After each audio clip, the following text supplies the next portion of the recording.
Gus Rumel Abbas ditantang debat 3 hari 3 malam.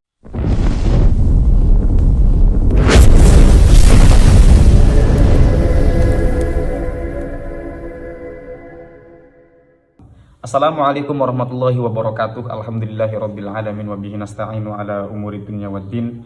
Wassalatu wassalamu ala syarafil anbiya'i wal mursalin sayyidina Muhammadin wa ala alihi wa sahbihi ajma'in, amma ba'du. Ketika untuk pertama kali Gus Rumel Abbas berbicara tentang bagaimana nasionalisme dan beberapa mengutip tentang apa yang terjadi di masa lalu, yaitu sejarah kemerdekaan Indonesia, ternyata itu menuai pro kontra. Banyak sekali termasuk saya. Nanti ada status Gus Rumel di kolom Facebooknya yang kemudian ini ramai ya. Nah, di sini saya berupaya untuk menengahi dari begitu banyak pihak-pihak yang kemudian terjadi pro kontra itu. Termasuk saya ketika membahas bagaimana perspektif Gus Rumel Abbas dalam isi pidato atau seminar dan semacamnya itu di salah satu kampus tertentu di daerah Jawa Timur yang kemudian itu menuai pro kontra. Saya kemudian podcast dengan Kang Rois Rinaldi, beliau sebagai seorang sastrawan yang tentu memiliki pandangan terhadap kemerdekaan. Dan pandangan Kang Rois ini luar biasa, cukup mewarnai. Dan ketika itu saya meminta Gus Rumel via WhatsApp untuk membahas atau untuk membalas konten itu. Tetapi Gus Rumel meminta dialog. Lalu ketika saya menghubungkan antara keduanya, antara Kang Rois Rinaldi dengan Gus Rumel, intinya belum terciptalah dialog tersebut. Nah, di samping itu ternyata banyak teman-teman konten kreator yang kemudian membahas Gus Rumel. Di sini saya pun di sini ya tidak menyepakati perspektif yang ditawarkan oleh Gus Rumel. Tetapi bukan berarti kita untuk-untukan atau mengatakan Gus Rumel sebagai apalah. Saya lebih senang ini untuk mengkaji secara keilmuannya, untuk bagaimana teman-teman memandang ini sepakat atau tidak dengan Gus Rumel itu terserah teman-teman. Tetapi yang terpenting adalah kita mesti mengkaji ini secara keilmuan. Di sini ada status dari Pak Mubtadi Faisal atau Pak Kiai Mubtadi Faisal. Akhirnya Habib Rumel Abbas membuka topeng ilmiah yang selama ini ia gunakan untuk menutupi mukanya yang sejatinya pro pemerintah kolonial Belanda. Moga-moga Habib Rumel bukan wujud representasi mayoritas habaib di negeri ini. Kalau diperlukan, saya siap debat 3 hari 3 malam untuk membuktikan bahwa akibat buruk analisa sejarah yang dibuat Habib Rumel Abbas lebih besar dari akibat buruk ceramah yang disampaikan oleh Habib Bahar, Smith, dan HRS. Ini status dari Pak Kiai Mubtadi Faisal. Kemudian status ini ditanggapi oleh Gus Rumel Abbas. Seharusnya seperti ini.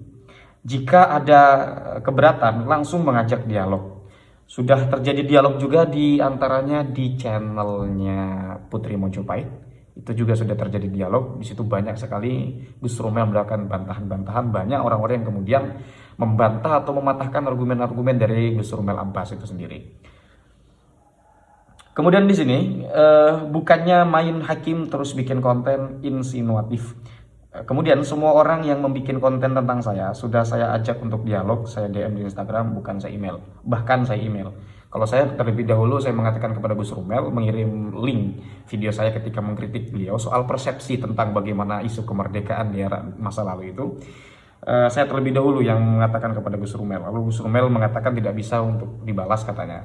Beliau ingin dialog. Kemudian, tapi tidak ada yang membalas. Seperti di sini ada beberapa nama yang kemudian disebut oleh Gus Rumel di dalam status Facebooknya, ada KB Nusantara. Ini katanya sudah dititipi ajakan di kolom komentar, bahkan saya email, tetapi ternyata tidak membuat konten insinuatif tentang saya. Begitupun kita, meskipun pun begitu ya, tidak bisa menyalahkan KB Nusantara juga ya. Soal mau atau tidak mau itu kan soal sikap saja.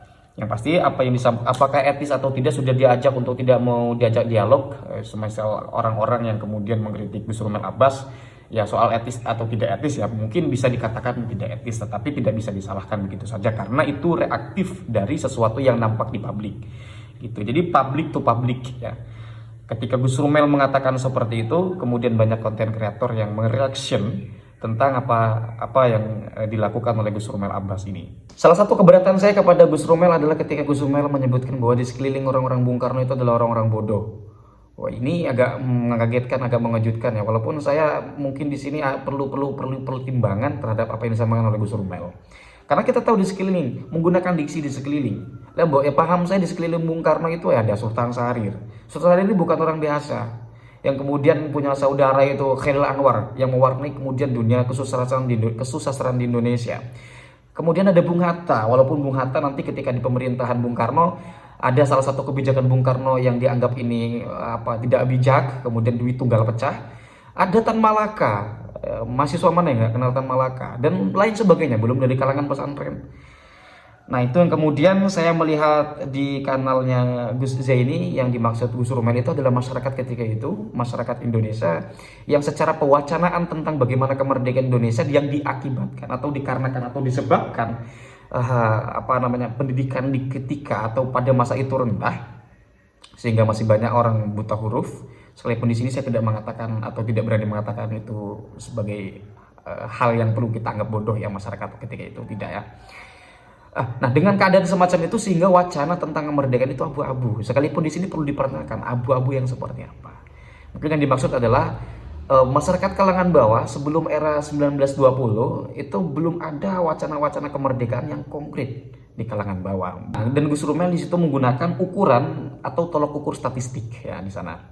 Oke, sekali lagi apa yang disampaikan oleh Gus Rumel ini boleh disepakati, boleh tidak, dan saya pun tidak menyepakati dari apa yang disampaikan oleh Gus Rumel. Hal-hal kritik dari apa yang saya sampaikan ini sudah saya buatkan konten dengan Kang Rois. Begitu. Dan di sini di konten ini saya bukan berarti ingin mengkritik Gus Rumel kembali, tidak. Cuma saya ingin mengetengahkan bahwa agar supaya ini terjadi, agar tidak saling memframing lah terlalu berlebihan. Kita juga tidak bisa membiarkan orang-orang terus menghujat Gus Rumel, sementara Gus Rumel bisa mempertanggungjawabkan atas statement-statementnya.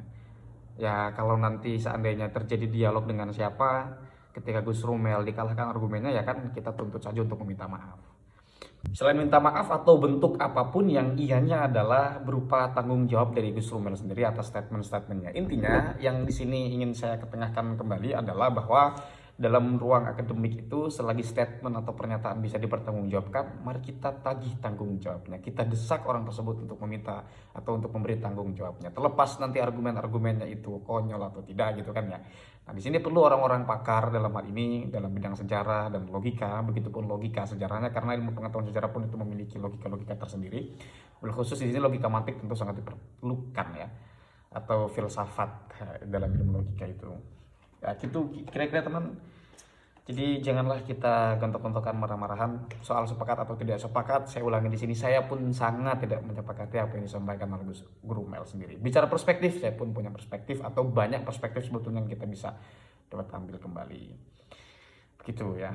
Bahwa betul saya sih hal-hal yang disampaikan oleh Gus Rumel yang lebih detail, lebih luasnya ketika Gus Rumel membawakan literatur sumber-sumber literatur yang tidak hanya mentok ketika kita membaca sejarah itu mentok pada KKS misalnya atau buku-buku sejarah, buku-buku paket di sekolah, tapi melampaui itu. Ya, itulah. Hadanallahu wa iyyakum ajmain, mudah-mudahan ada manfaatnya. Kalaupun ada kesalahan dari yang saya sampaikan, mohon dimaafkan. Silahkan untuk ditanggapi kembali dan mudah-mudahan ada manfaatnya. Sekali lagi saya ungkapkan hadanallahu wa iyyakum ajmain. Wassalamualaikum warahmatullahi wabarakatuh.